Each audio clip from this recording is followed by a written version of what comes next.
Masih menyaksikan Jawa Post Update, masih bersama Menteri Pelindungan Pekerja Migran Indonesia, Bapak Abdul Qadir Karding.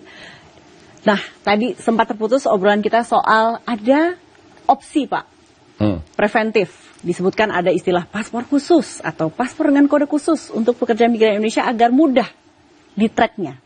Apa yang sekarang sedang digodok oleh Kementerian? Jangan salah bahasa ya. Baik-baik, kami dengarkan. Kalau paspor khusus orang pasti marah itu.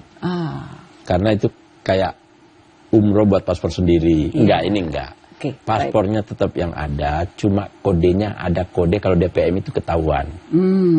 Itu tujuannya sebenarnya satu, pendataan. Baik. Yang kedua, meminimalisir orang keluar nyolong-nyolong. Ya toh? Yeah. Yang ketiga, kita mudah nge-track. Kalau ada apa-apa dengan sistem yang canggih besok, kita integrasikan dengan Cisco kita ke depan, itu bisa kita track. Kalau ada apa-apa bisa cepat lapor. Ya.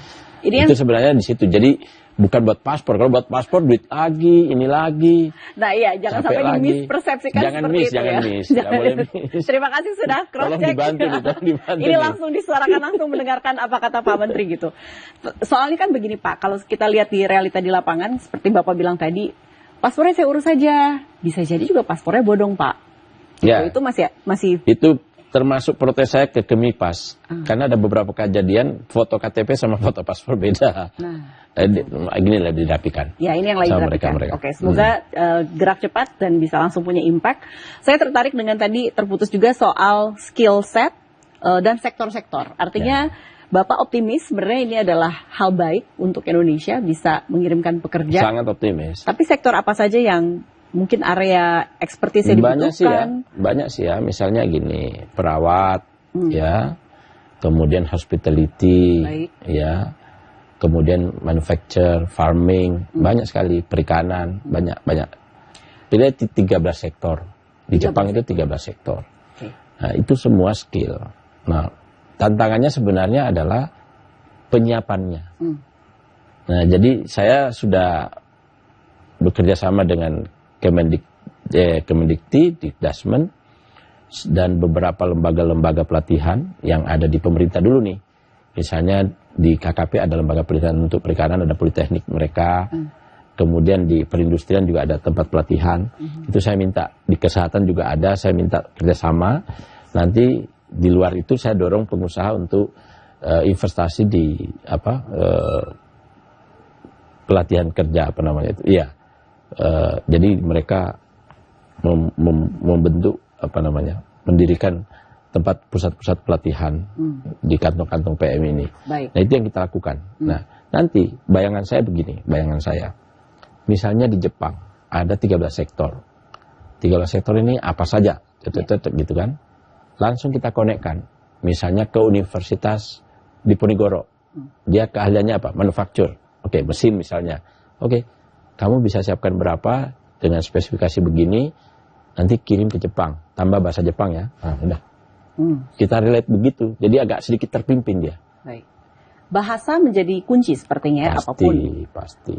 Jadi kenapa Filipina begitu sukses dalam soal pendistribusian dan tata kelola pekerjaan migran itu? Filipina itu 20% penghasilan negara, pendapatan negara itu dari situ, 300 triliun loh. Negaranya kecil loh. Kalau kita berapa Pak? Kalau kita devisa doang 227 triliun. Kan beda devisa sama PDB. Betul. Nah, jadi kalau ini kita genjot dengan bagus, dengan satu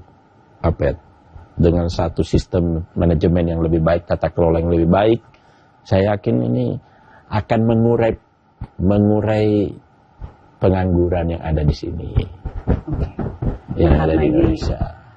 Cita-citanya sangat mulia. Apakah Bapak bisa kasih bocoran ke kami trajektori tahun depan kira-kira kita optimis bisa mengirimkan berapa? Kemarin kan 267. Kemarin saya tantang tuh staf Dirjen penempatan sama promosi. Bisa nggak 500.000 tahun depan? 500.000. Mereka bilang bisa. Ya saya lihat dulu aja. Baik. Kalau saya sih kemungkinan ya mungkin di bawah itu sedikit lah, karena kan kita harus perbaiki infrastruktur dulu, ya kan, harus ada pelatihannya dulu. Pelatihan ini BLK dan LPK itu bukan kewenangan saya loh. Makanya tadi ada Pemda sama Naker loh itu. Jadi ini harus bagus nih kan. Kalau kewenangan saya gampang, saya bisa atur. ya. Saya biasa menyiapkan sekian, tinggal suruh orang investasi atau saya kerjasama dengan siapa, selesai. Baik. Karena nafasnya panjang, kementerian ini kan baru hadir, kemudian setidaknya 1 periode 5 tahun ya Pak. 2 tahun. Nah, blueprint apa yang kira-kira Bapak sudah siapkan? Selain tadi kita sudah panjang kali lebarnya bicara soal prevensi. Dari awal kita tentu internal dulu ya. Kita selesaikan betul sehingga solid, bisa bekerja dengan baik, itu satu. Yang kedua, langkah awal saya harus mengurangi unprocedural. Lalu yang ketiga, saya harus menyiapkan tenaga-tenaga kerja yang skill. Yang keempat, saya harus memperkuat bilateralnya. Supaya apa? Supaya perjanjiannya itu apple to apple. Jangan mereka lebih kuat mendikte kita, tapi kita nggak bisa apa-apa. Jadi perjanjian multilateral ataupun bilateral terutama kita perkuat. Dan saya ingin bangun satu ekosistem pelindungan maupun penempatan yang bagus. Misalnya gini contoh, kita harus punya menggrade merating P3MI. P3MI itu perusahaan penyalur. Jadi yang bagus, kinerja yang bagus, sehat perusahaannya, kita bantu. Yang setengah bagus, kita bina. Yang nggak bagus, kita cabut izinnya. Nah, itu yang dibilang. Yang main-main itu kan, main-main. Modal nama perusahaan aja, jadi calon. Ya. Nah, saya pengen juga LPK begitu. Lembaga pelatihan juga digituin. Jadi ada akreditasi perusahaan, ada sertifikasi pelaku manajernya maupun operasional dan sebagainya. Karena kan kadang-kadang ditemukan di lapangan yang dijadikan manajer itu OB-nya, karena murah kan. Kalau ada apa-apa juga saya nggak tahu Pak. Ya. Gitu doang. Oke. Nah, jadi harus kita perbaiki ekosistem. Sepakat. Dan terakhir di ujung obrolan kita nih Pak, saya yakin masih banyak pemirsa Jawa Pos yang saudara-saudara ini tertarik dan sering melihat info-info di media sosial. Oh jangan. Nah, apa yang menjadi pesan-pesan penting yang ingin Bapak langsung sampaikan ke pemirsa kami? Yang pertama, jangan mudah percaya terhadap iklan atau promosi atau godaan-godaan orang per orang. Jangan mudah. Karena banyak kasus orang diperdagangkan jadi budak modern itu lewat medsos. Hati-hati.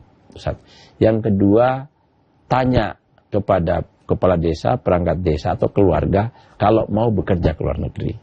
Kayak apa caranya? Atau ke tempat kami yang terdekat, atau ke calling center kita. Baik. Hotline kita. Baik.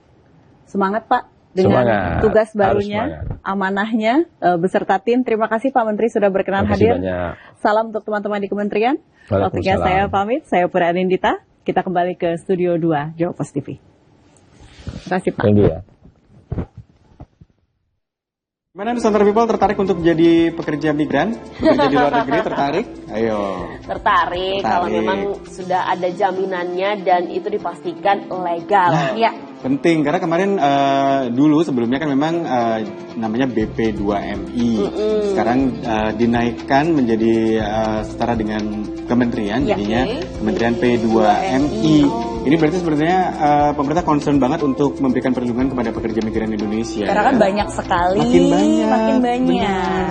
Kan negara-negara lain juga lagi butuh banyak tenaga kerja. Ya, betul. Jadi mungkin ada yang tertarik Nusantara People, tenang saja akan dibantu dan dilindungi oleh negara juga. Betul. Benar, karena memang banyak sekali kasus-kasus agensi-agensi pekerja yang menyalurkan pekerja Indonesia ke luar negeri, ternyata bodong alias ilegal. Apalagi nanti afiliasinya dengan ternyata jadi admin judi online di luar negeri. Jangan. Juga bisa itu jangan. Jadi hati-hati, tetap dengan legalitas, tetap dengan skill yang dipunya, karena bekerja di luar negeri biasanya iming-iming gajinya sudah lebih menarik gitu ya. Yang penting ada perlindungannya juga dari pemerintah. Itu dia dialognya, kami hadirkan informasi lainnya usai jeda, tetap di Jawa Pos Update.